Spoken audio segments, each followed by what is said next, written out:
We have more details on the Miles Bridges situation, and we'll also take a look at Charlotte Hornets free agency all today on the Locked On Hornets podcast. You are Locked On Hornets, part of the Locked On Podcast Network, your team every day. In a minute, cuz we live.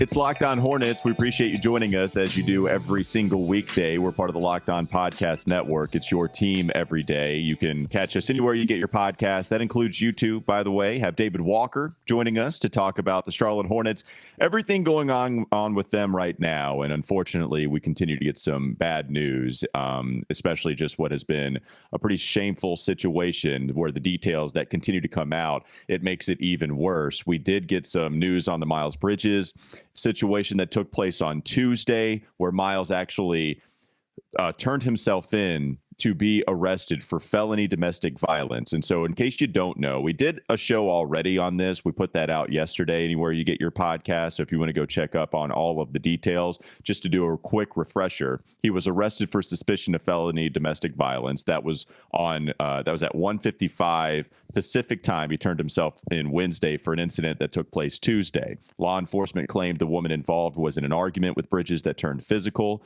Police were called to the scene. Bridges was gone by the time cops arrived. The woman required medical attention. There is a July 20th court date. We do know that the woman in question now indeed was Miles Bridges' wife, and that's where the details come in. That was released, I believe, early this morning, late last night, where his wife put out a social media post about some of her injuries, and she said that it was in the physical altercation that she suffered. I don't even know if it's been a pattern from Miles Bridges, but it seems to have been maybe that. But this is the social media post, just so I get this correct, and so that we shed light on Michelle Johnson, what she wrote. Johnson, yeah. Mm-hmm. Yeah. So I hate that it has come to this, but I can't be silent anymore. Michelle Johnson, 24 years old, posted more. I've allowed someone to destroy my home, abuse me in every way possible, and traumatize our kids for life. Johnson described the abuse through a series of photos showing scratches on her face. She had a fractured nose, bloody ear, bruises along her arm, her back, and her legs. She also posted a photo of the medical report as issued by a doctor describing all of these details in a diagnosis as listed on that medical report. Pretty brutal, even more so there. And that is also included in the social media post. She said this as well. I don't need sympathy. I just don't want this happening to anyone else. I just want this person to get help, referring to Miles Bridges. My kids deserve better. That's all I want. It hurts. Everything hurts. The situation hurts. Most importantly, I'm scared and hurting for my kids who were witness to everything. Pretty gruesome, pretty jarring to read all of that. The more details we get on this, the worse it becomes. And real quickly before I toss it to you, Doug, just to continue to kind of talk about this even more so for a segment, and we'll move on. We've done this show already, but we do need to talk about Michelle Johnson's social media post because, you know, it's something that maybe men don't think about. And I know I didn't. And I was talking with my girlfriend about this, everything that was coming about. And I did have a different reaction to the photos. I did have a different reaction to the evidence that was displayed because they're damning, because it's awful. It's really hard to see that in your face and not have that kind of reaction. But the first thing that goes through my girlfriend's mind is, I hate that she felt the need to post that to provide some type of evidence so that she could be believed. And that is a thought not alone when women look at this kind of stuff, because we know Katie Heindel also had that kind of thread that she put on Twitter. She said, I'm glad that we've made some progress in our way of thinking about this over the last 24 hours. I don't know if it was right. I don't know if it was wrong. I hate that she felt she needed to post something like this, or the fact that when she did post something like this, that's when we started to see the reaction turn. And so think about that for a second, because it's not what came to my mind immediately. Mine, of course, all comes from good faith, but it's not enough because we absolutely can't put ourselves in that situation. And that's part of the problem here. So when Michelle Johnson feels the need to post these incredibly private, I don't know the feelings that she's going through right now. She just wants to be safe. She wants her kids to be safe.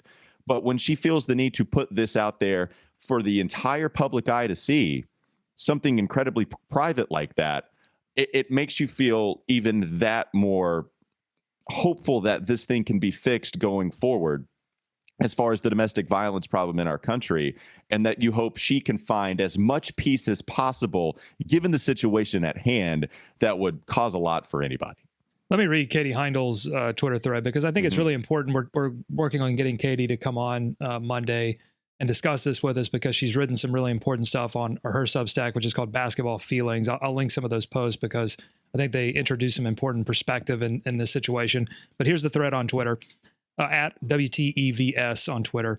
I appreciate that seeing the photos Michelle Johnson made the choice to share of the harm Bridges inflicted on her made it, quote, real for some people. But the precedent for support, even credibility, being public proof of harm is a brutal one. And when has it been enough? If this is the time, I'll consider it progress, not good or positive, that her decision to share what's been horrific to her held the league or some team executives to account. But most women don't have this option or very engaged audience. Final piece of the thread here says, it's been encouraging to see the conversations about this and concerns over accountability going forward in the last 24 hours. I'm still gutted and grossed out by what it took.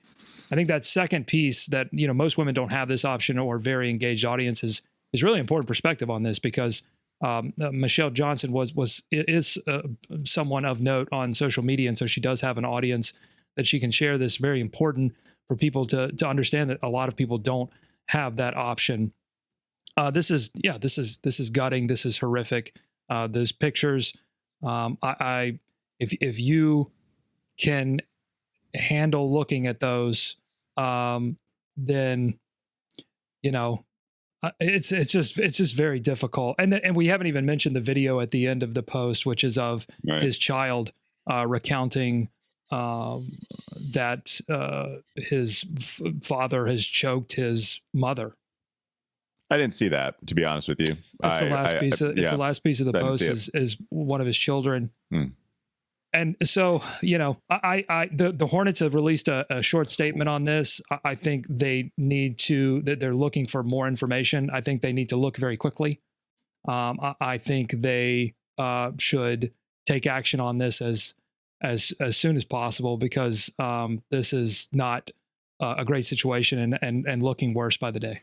And so real quickly, I just wanted to read the diagnosis word for word. And I don't think it would be appropriate if she didn't share this, but I think she's putting this out there to put the details. And so I think that I think that allows us to review the severity of the situation. So the diagnosis, a part of the medical report, is stated as such: adult victim of physical abuse by male partner, assault by strangulation, brain concussion, closed fracture of nasal bone, contusion of rib, multiple bruises, strain of neck muscle. Those are pretty horrific details that if you needed some proof from somebody that you view credible as a doctor in some kind of document that you view official, you have that. If you have raw human emotion, you have that. There are plenty of accounts here to hopefully be sympathetic to, because it's the more that the details come out, even if it shouldn't be like that, to gain some evidence in order for you to then believe Michelle Johnson, it's all there if it is necessary in your mind.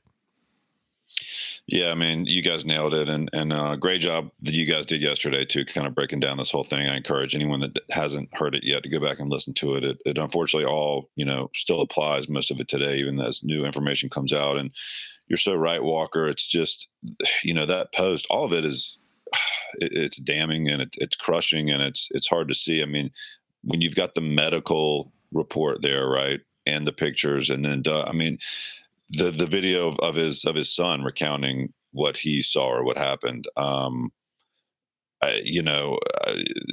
else can you say? What else can you look at it and not just be blown away and shocked by it, honestly? And to your point, Doug, the team, yesterday they put out a statement that was just kind of acknowledging, obviously, that they were in the conversation, I suppose, and I'm sure they've been talking to the league and to Miles's representatives and whomever. But yeah, I think they've got to come out and say a little bit more as more information comes out and we approach the weekend.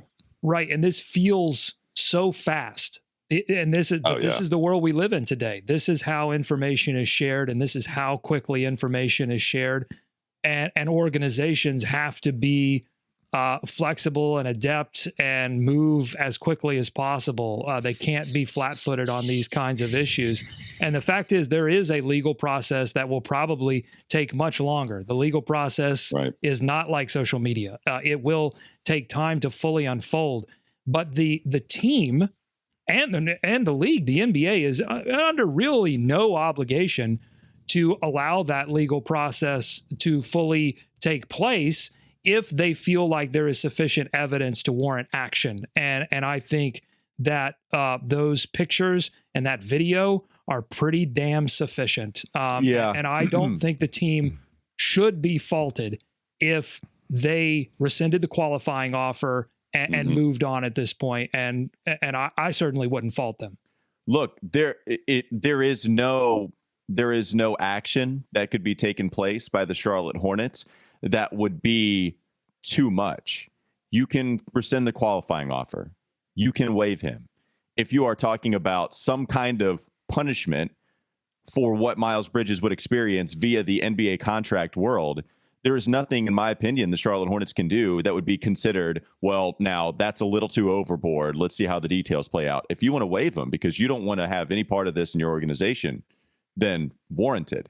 If you want to rescind the qualifying offer, warranted. In fact, now is the point where we could argue leaving qualifying offer on the board is a little questionable. Now, if he gets anything that is considered close to $20 million a year, 15, I don't want to put a number on this. At the same time, it's okay to move off of Miles Bridges entirely from these things that have come out over the last couple of hours, or over the last couple of days, I should say. Go ahead, Dave. Yeah. And that's the thing. It's like, so, it's 10:46 here in Charlotte AM, right? Friday. I first saw this stuff.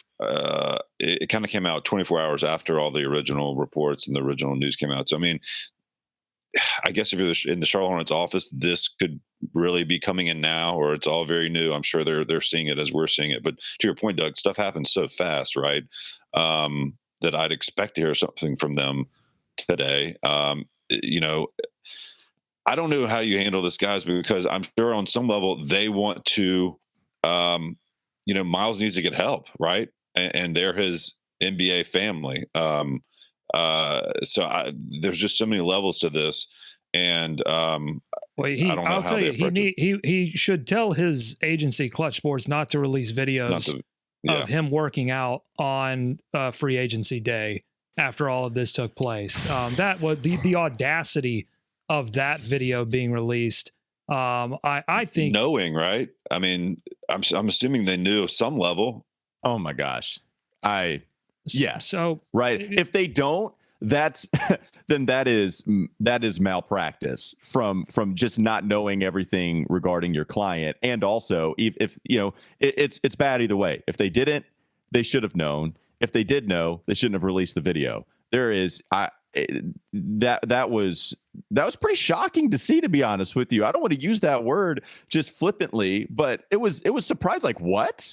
Like, that's the thing that comes out is Miles working on his jab step and mid-range game. We're going to post videos of that while we have these allegations turned photos from your wife who put this on social media now, and that you got arrested for felony off of the rip. Domestic violence off of the rip, man. Like, the cops felt they had enough evidence then to not go misdemeanor. That stuff matters. Making that jump all the way to the most serious of domestic violence offenses, they felt they could do that right then and there. And you want to put mid-range game videos out, man. And like, when we talk about some of these things that were listed in Michelle Johnson's social media posts, look, I do think about the kids, man. Like, I think it speaks to a lot of listeners that might be in this situation as well, where they know someone that has been affected by domestic violence. I myself, unfortunately so, know a lot of people. And I don't want to use that word because, I know what I would consider a lot for this situation. And I know how kids can be affected by that.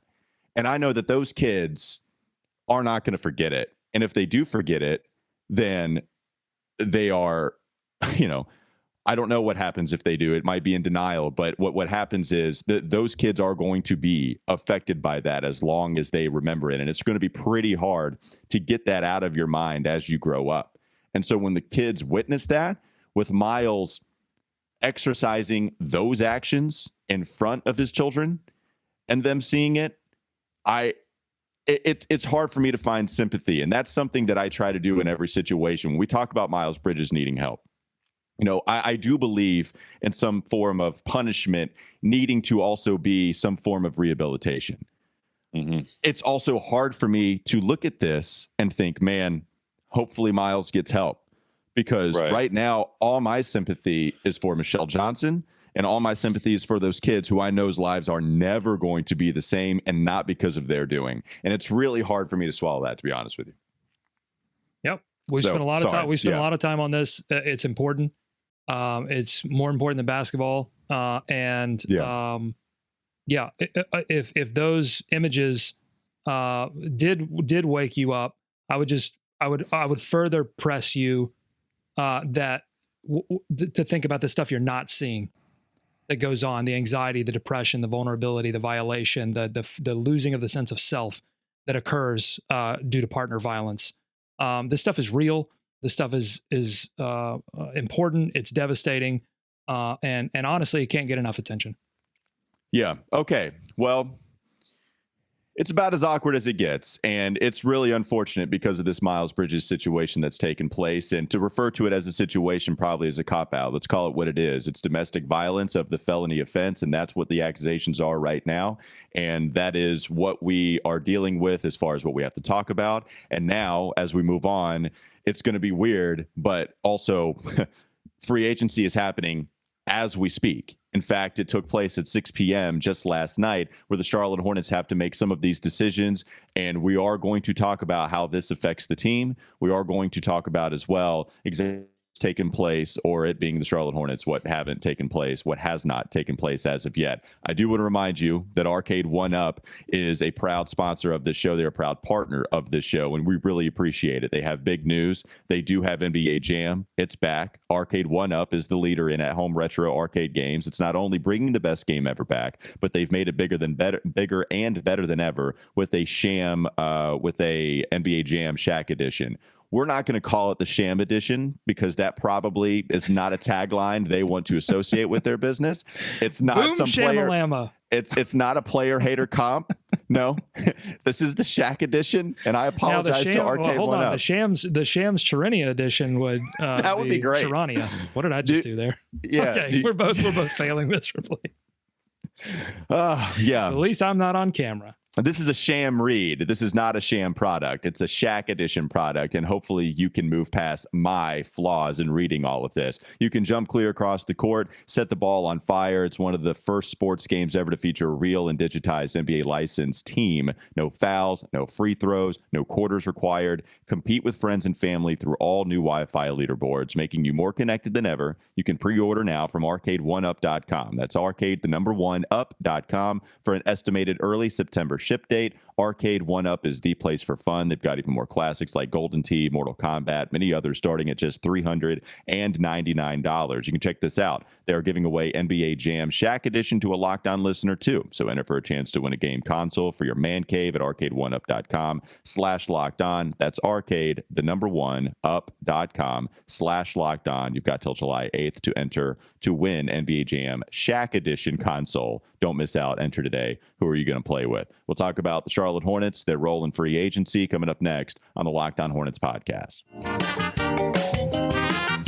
You are listening to the Locked On Hornets podcast. Thoughts on the news about Cody Zeller's injury? That's a tough one, man. I mean, what the dude? He's just injured, man. It's okay. It's Look, just, he's injuries just having to deal with an injury. He didn't want to get injured, okay, David? But sorry, guys. I just had someone jump out in front of my vehicle. That was understandable. Only on the Locked On Podcast Network. Your team every day.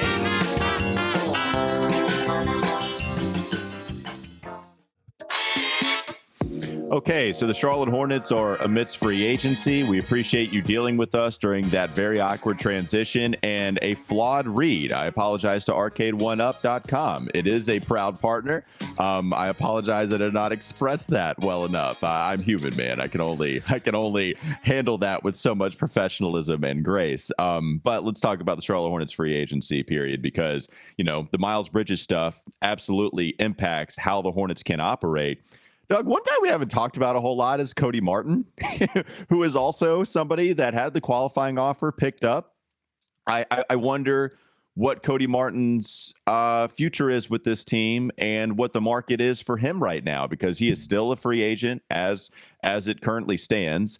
I don't know. We know that James Borrego very much valued Cody Martin, right? Yeah.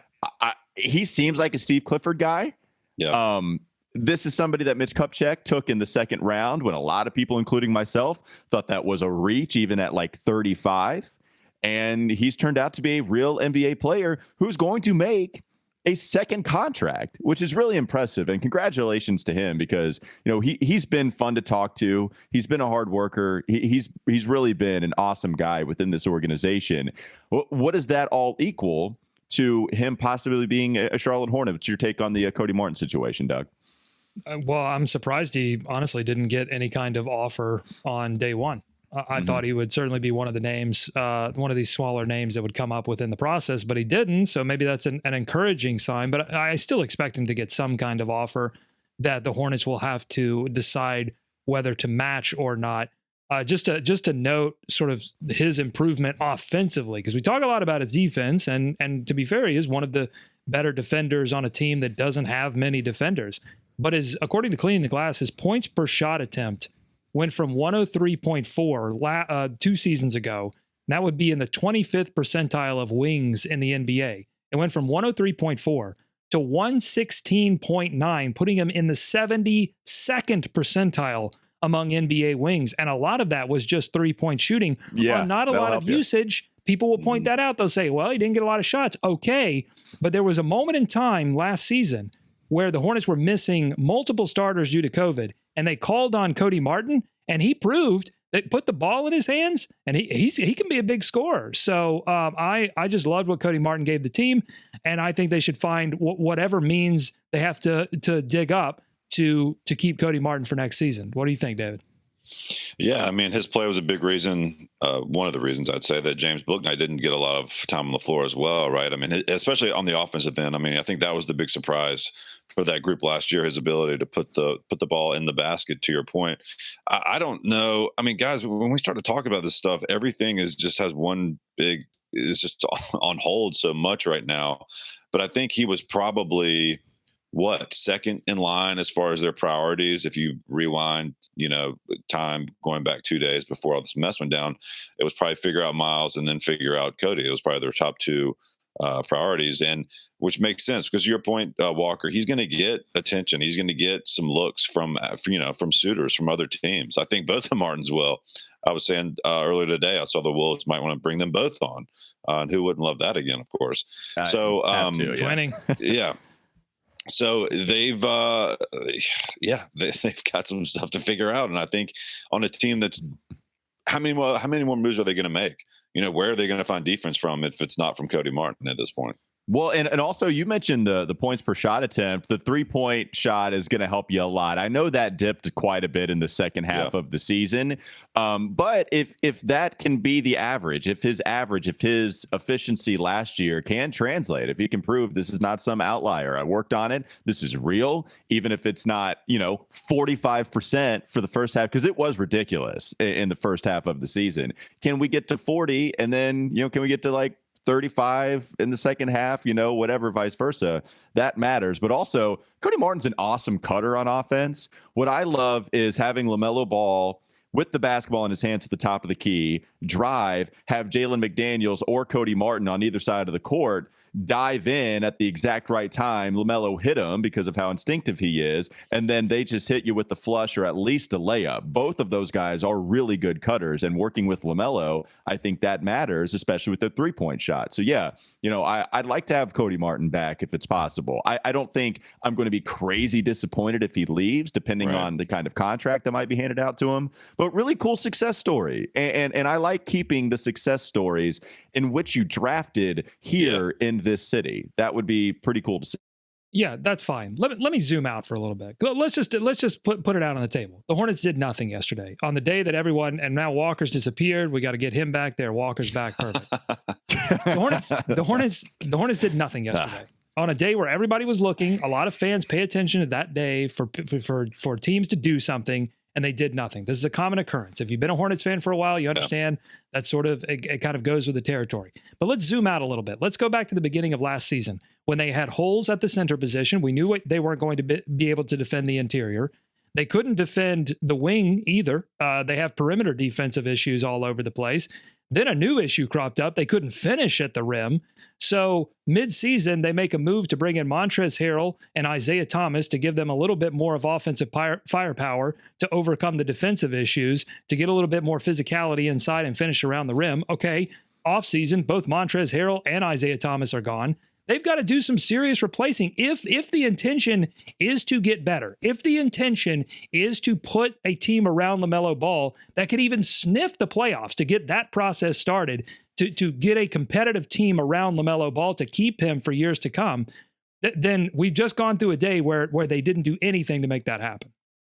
Yeah, and it feels like they're getting closer and closer to almost starting from scratch. I mean, or certainly almost to square one, depending on how things shake out with Miles, of course. That was a key cog. I mean, that was a big part of their plan moving forward. And until we hear something, we really can't talk on, what they want to do next. But you mentioned Isaiah Thomas. I mean, there was talk, I guess, he would certainly be open to coming back, but I don't know what that would look like. I don't know what kind of interest he has from other people. You don't think Harrell will probably be back at this point. And we haven't mentioned Kelly Oubre, guys. I mean, they had until yesterday, I believe, to guarantee him, right? To guarantee his $12 million deal. That deadline passed at 6:30. We didn't hear that they didn't guarantee the deal. So that appears to have gone through. But here's the thing. If that situation around Miles Bridges is freezing them, they are allowing themselves to be frozen. There were moves that could have been made yesterday. Hardenstein got like an $8 million a year deal. That would have helped them in the interior. There were guards. I think DeLon Wright was probably too expensive for them, but there's still probably guards a little out there. bit, but yeah. There are still guards out there. Gary Payton II is still, and moves can still be made. Javon Carter. Okay, there's another name. I gave you a name. You wanted a name. That's a name. I appreciate that name. These are names. That's a fun name. Mm-hmm. Javon Carter. Yeah. Javon Carter. But I mean, so there's frustration from you, Doug, right? I mean, because we're almost it looks like we're approaching another offseason where they're going to come out of it with, not as big a gaping hole, I guess, as last year. You did draft someone to play in the center position, but my goodness. Big question mark about how ready he will be to step into an NBA rotation. Well, yeah, and how ready is this team to press forward on the LaMelo Ball, plan? Because if their plan is just to, hey, we improved our coaching defense, we think, and we got a rookie center, doesn't feel like that's going to be quite enough. They're not, and look what's happening around them, right, guys? Atlanta Hawks. Certainly improving their backcourt. Lord knows what's going to happen with the Miami Heat, with Detroit. Kevin Durant floating around. I mean, this division, you could be staring up at two, powerhouses before long. The Knicks are eating up every center prospect. I mean, they got Hardenstein. They got rid of Noel, but they brought back my favorite player in the world, Mitchell Robinson. Mm-hmm. One year, I would like the Hornets to be that team where I look up and I say, they're still signing guys. Where do they don't have any money. How are they bringing on these people? And it's never the Hornets. They're always like, nah, we're good. Another one, some of this just might be players wanting to go to a different team. And a lot of it is these are good center deals for the most part. I mean, I think Mitchell Robinson, I think it's $15 million a year is what you said, Doug, before we hopped on. 15's probably it was 20 a year. 60 for 4. Oh, wait, that's 15. Yep. Okay. So I'm usually the bad one at math, but 15 million per year. Like if it was going to be 20 a year, I was about to be floored at that. To be honest with you, I was like, wow, that's $80 million more total. I got a couple of sounds for that. I've got this one. Sorry about that. That's a bad mistake. And of course, I have this one.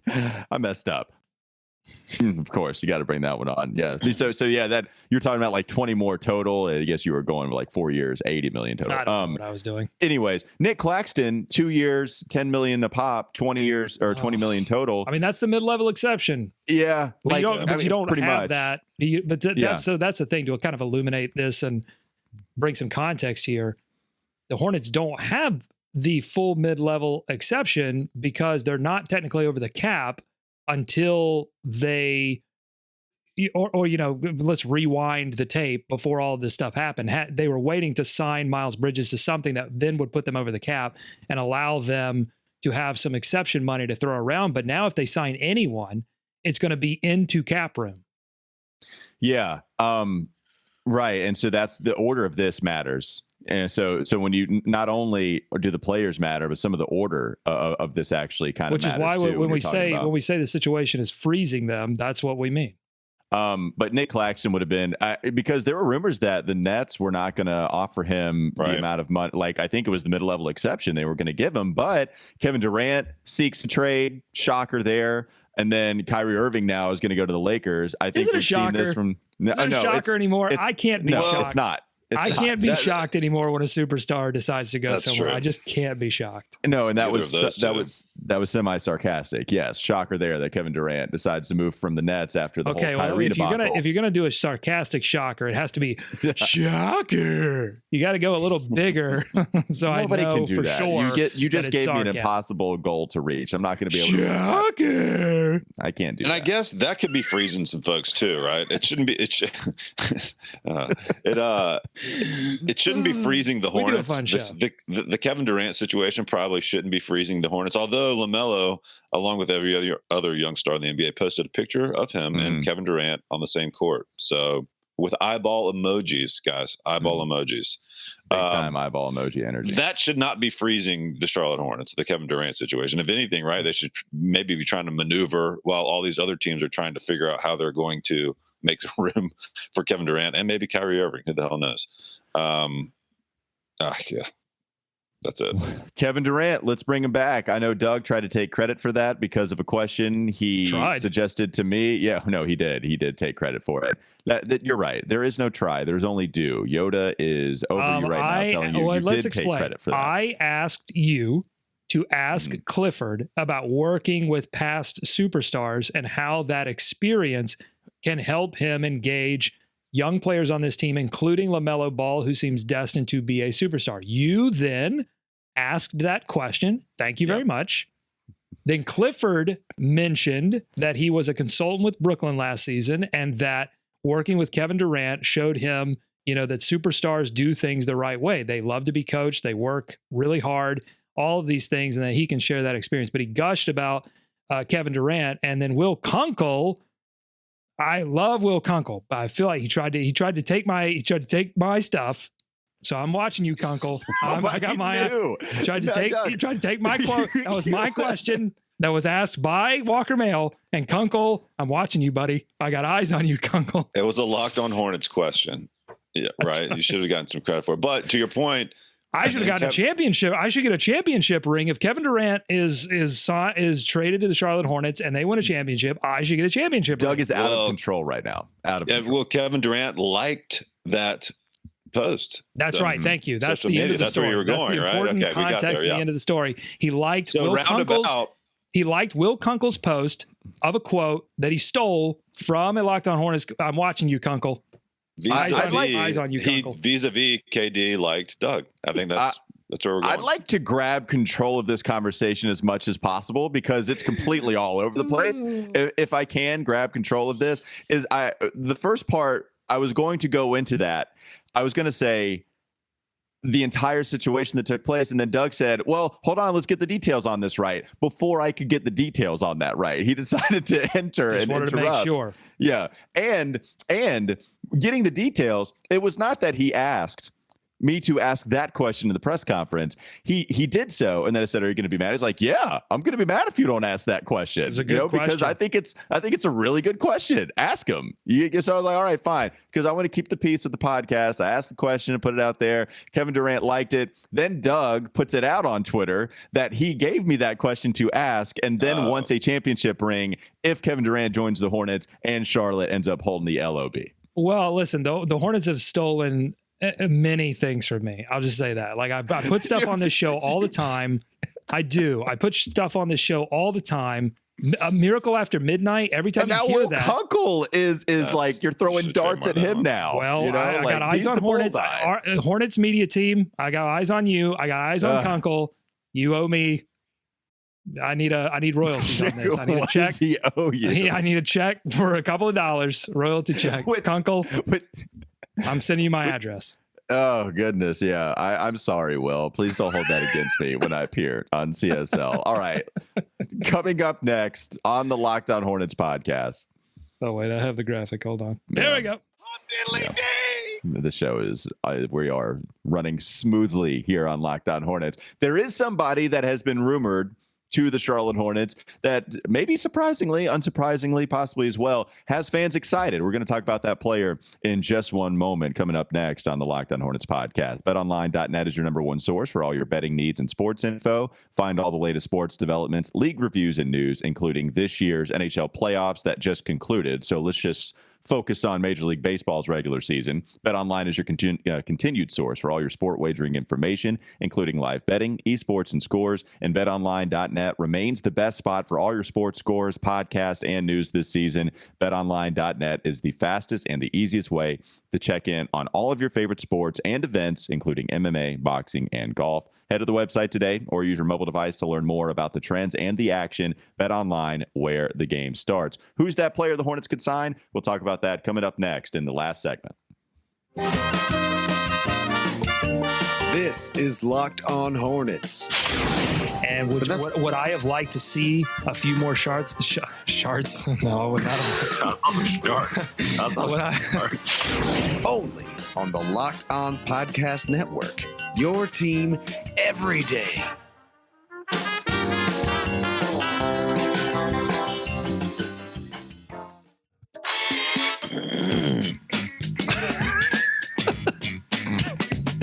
That was a deep throat clear by David coming out of that.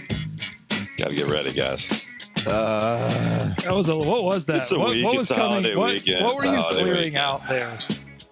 What kinds of things are you clearing out there?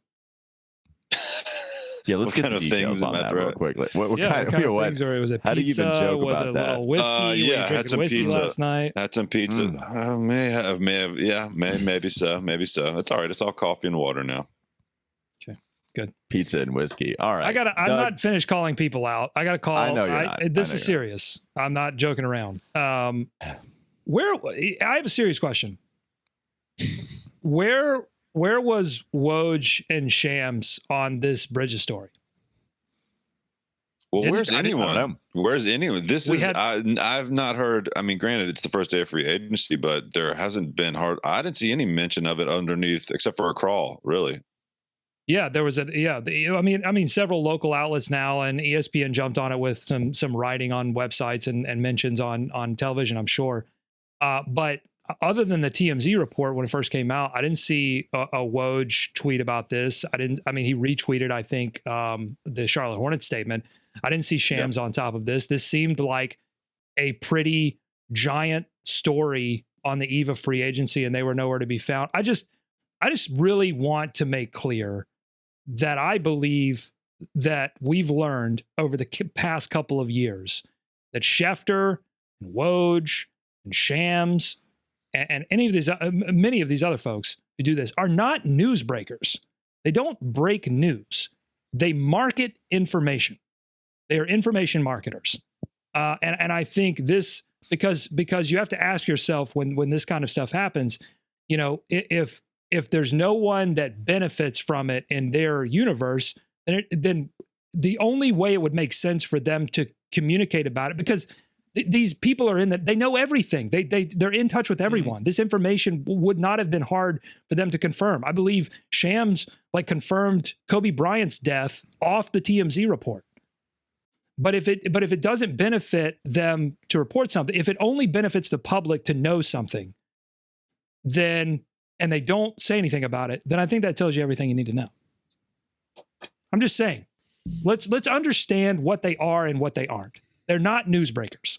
Well, yeah, Adam Schefter's comments on Deshaun Watson when he seemed to be in the tweet discussing some of the, I forget what it was. I should have the details in place here, but also the Deshaun Watson tweet that was fired from Adam Schefter saying that he felt like he was innocent the entire time, and now he feels like that day has come, where it's clearly one-sided. It's clearly him discussing this from a Deshaun Watson point of view, and we have all of these allegations thrown his way that aren't getting any consideration in what should be a pretty neutral news-breaking tweet. And that was one that was bad from Schefter. And now here you have silence from Woj and Shams, who are supposed to be knowing of all things that take place. And so it's a fair question. Not exactly sure what. Well, not to mention, but we do. He is, and he is, part of free agency, right? Or I mean, he's a placeholder, right? I mean, it wouldn't be hard to say it's certainly newsworthy, but I mean, within the rotation of the day, I mean, it's all about free agency. Miles Bridges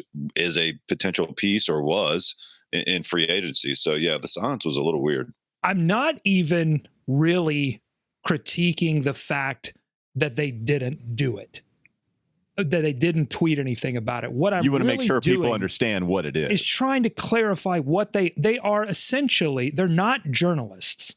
They're not news breakers. They are really a public relations extension of the players and the agencies that are connected to news-ish organizations. That's what they are. It's a messy process, and I just want to clear. And this particular instance and the silence from them, I think, illuminates that in a very particular way. And I just want to make sure we all understand that. Okay. And think back to a couple weeks ago, right? Parker, do you like that? What a dismount! Do you like that dismount? Good. But the last thing on that, Doug, to your point though, think back 2 weeks ago, right, or whenever it was that Shams put that out, that the market for Miles Bridges was going to be so and so, and this is why, and wings are now important. Speaking of breaking news, wings are important. And that the Hornets weren't going to do this. That gets taken as if it is actual news, and stories get built upon that. I think that's where it gets dangerous, because by the end of the week, that was just being reported in other outlets. People were opining on that as if it was fact, as if the fact that they hadn't actually not confirmed it was confirming it. That's the maddening part for me. It's just like, wait, where did this come from? Oh, it came from here. There's probably not a whole lot of truth on the other side of this, but we're just going to run through it and then build an entire story off of this little kernel that's, doesn't really have any truth. And now I'm sure you've seen this, but Woj is stretching credulity a little bit. And this happens because you know why? Because the access and the things that come from the access, ultimately money, are too alluring. You can't help yourself. You try to mask it all as best you can, but eventually it's more, and the seams start to break. And we saw the seams start to break when you have Woj out here tweeting that Jalen Brunson, armed with a deal from the Dallas Mavericks, was going to meet with New York, when everyone knew that Jalen Brunson already had a deal in place with New York, that there are probably going to be tampering investigations from the NBA of New York. Everyone knew this, and yet you have Woj out here for some reason, and not for some reason. We all know why, because there is information marketing happening, and the people that are buying and selling are the agencies, the players, and the organizations.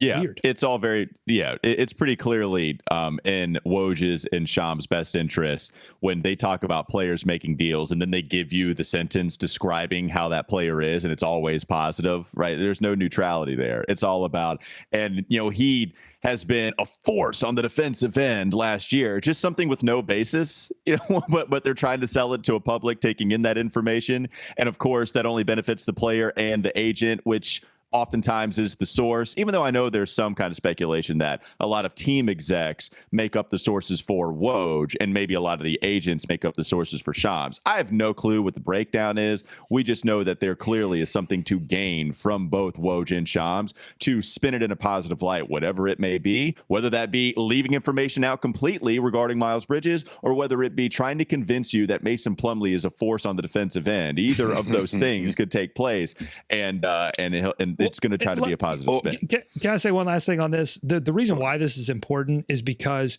we are seeing more and more player-driven media and team-driven media, and all of that is going to eventually swallow the Wojs and Shams of the world, because at some point the agencies and the players and the teams will realize, why do we even need this middle person? Why do we even need this middle person to go out and do this? This is silly. Well, why don't we just release all of this information? Whatever. I think you had Joe Ingles' wife releasing information. She broke that one. Yeah. So eventually they're just going to get tired of these people anyway. And it's up to us, the consumer, to be more discerning about what the narratives are, cui bono, who benefits, what the narratives are, and why we're being told what we're being told. And it also stresses the importance of actual journalists, actual local journalists who are doing important work, and understanding the difference between that and what we're getting from Woj and Shams and the team media, new media, and all that stuff. The Kunkles of the world. I know you got your eyes on them. But I got my Stop bringing him up. Will, we made no harm. We love you, Will. You are fantastic. Please. But isn't that kind of already happening? I mean, Doug, isn't it already being enveloped? I mean, isn't Shams, basically, I mean, he's a Clutch client, correct? I mean, isn't he already in that grasp? I mean, I didn't know that. That makes a lot of sense. Who? Miles? No, Shams. Oh, Shams. I'm not sure. I guess. I don't know. But I mean, I didn't play the speculation music.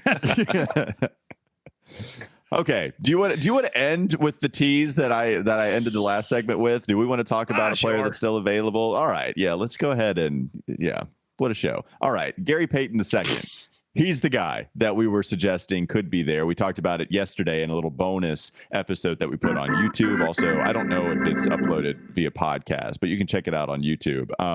This is an interesting one, right? Because he's not signed yet. The reports from Jake Fisher, I think hosting that 1 a.m. live with Mark Stein, said that the Hornets and maybe the Pistons are the two teams to watch for if he does not go back to Golden State. What makes this kind of interesting, too, is you do have Cody Martin, who is known more so for his defense. Does that leave him more susceptible to leave? I'm going to ruin it for you. Okay, I thought, okay, I'm going to ruin it for you.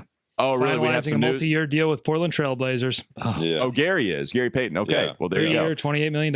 So when did that come in? When we were recording? This morning, maybe. Yeah. 1:24 a.m. That was for the people that stay up for. That's for the people that stay up for Steiny and going fishing at 1 a.m. in the morning.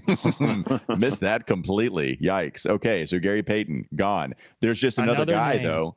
So DeLon Wright, Gary Payton, Isaiah Hartenstein, maybe Mitchell Robinson, if you viewed that as a possibility, Nick Claxton. It's not like we're asking for much, right? Like these are the players. It's true. Literally, the Hornets are not asking for much. Yeah, they're not. We're not either, but we're asking for something, and those players aren't being had. And look, it's different, right? Like it's not necessarily like other off seasons past, and where they just clearly haven't done anything, and it's like, wait, why are we not wanting to get better in these situations? I understand that there's something that you have to deal with right now regarding Miles Bridges. Also, I don't think that hinders you from offering something to these players that we've discussed.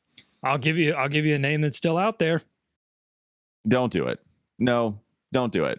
I'll give you two names. I know what you're gonna. I know. I'll give you two names. I know one. No, I'm sure I know the other one, to be honest with you. Don't give me Kemba Walker and DJ Augustine are both still available. Yeah. David. Reaction. DJ Augustine. That was the most genuine reaction. Still around? That was real. That was Steve the real Clifford. reaction, guys. Steve Clifford, the new old head coach of the Charlotte Hornets, said while he was in Orlando that DJ Augustine was one of his favorite players to coach. Don't do it. And wouldn't be the first time that Clifford welcomed back somebody from the Magic, of course, Dwight Howard. And Who he I brought believe Michael Carter Williams to the Magic from the Hornets. Oh my God! So Clifford has found organizations that are willing, not really through the. It's weird, isn't it? They listen to him when you want to bring in these free agents or via trades, but they don't really take stock of him during the draft. But yeah, so DJ Augustine, I'm telling you, it's going to happen. Yeah, Dwight Howard, by the way, unlikely to return to the Lakers. I think that was per Sean Devaney is what's reported here. I don't know if he signed in the middle of the night and I didn't see it, but you speak of Dwight Howard, we can just bring back old Hornets and Bobcats players. Yeah, everybody's going back too, by the way, right? Like it seems like a lot of guys. Nobody's going anywhere. They're all leaving, except for your boy Lonnie Walker. Doug, sorry about that. Yeah. I think the Lakers snatched him up. It's a pretty good deal, though. I thought. I mean, 6.5 for a year, I think, is what happened with Lonnie Walker. Got him on the taxpayer mid-level exception. So there you go. Also, Mo Bamba going back to Orlando. Not that I thought there was really too much of a shot that he'd come here because Steve Clifford's the head coach. But Mo Bamba, we thought was going to leave Orlando, but instead he goes back for like a 2-year, 21, something like that kind of contract. And I feel like Matt George of the Locked On Kings podcast said yesterday that Rashawn Holmes is most likely to stay in Sacramento. Instead of being traded. And you know who else is in Sacramento? Your boy. My boy. Malik Monk, baby. The Kentucky backcourt reunited in Sacramento. I love to see it, and I also hate to see it that he's with Sacramento. That can't be good. I don't want that to happen. Like was always headed there, and now it's hasn't come to fruition as it was meant to be. Just end on this kind of note here. I mean, I'm fully prepared for a Mason Plumlee, Mark Williams, PJ Washington front court rotation. Like I don't see. Yeah. I don't understand what signing could take place that would change that at this point. I think we all just have to take a deep breath and prepare ourselves for that eventuality. Trading is the only other option now. I mean, that's not entirely true. We still have some free agent process to go out, but I mean, we've talked about some of the names. They're already snatched up, and the trade market might be the next thing the Hornets have to look at again with a Miles Turner. You know, we'll see about Rashawn Holmes. Who knows, man? Who knows what the Hornets? It wasn't a great free agent class, right? I mean, it wasn't a great free agent haul to be made anyway, and they weren't going to make any moves anyway. So, there is one big name out there that's been mentioned in conversations around the Hornets, not really rumors per se, but just like, oh, this player might make sense. And that's Nurkic. I don't think he has inked any kind of deal yet. Obviously, Aiden is out there, but I think he's kind of tied up in the negotiations that may be taking place around Kevin Durant to Phoenix. But yeah, Thomas Bryant's gone. DeAndre Jordan, Damian Jones, Andre Drummond. I'm not sure if Dedmon's signed anywhere. Hartenstein, McGee, Bamba, Mitchell Robinson signs. Blake Griffin. Prada Gastonia. Which some of these names I don't even want. I wouldn't be happy with some of those names, but it goes to show. Bring him back. All right. Thanks for making we need to end this thing. Thanks for making us your first listen. Bismack Biyombo's a UFA. For your second listen, get up to date on the latest news and rumors in the NBA in just 30 minutes every day with Locked On NBA. Locked On NBA is your daily NBA update in just 30 minutes. David, always appreciate the time. He joins us every Friday. You can follow him on Twitter at David B. Walker. Have a great weekend. We'll be back on Tuesday, 4th of July. Are we off, Doug? You make the call right now, right here, right now. What are we doing? Happy Independence Day. We're off. Okay, sweet. Unless news breaks, and we'll be on. Have a great holiday weekend. We'll be back with you on Tuesday.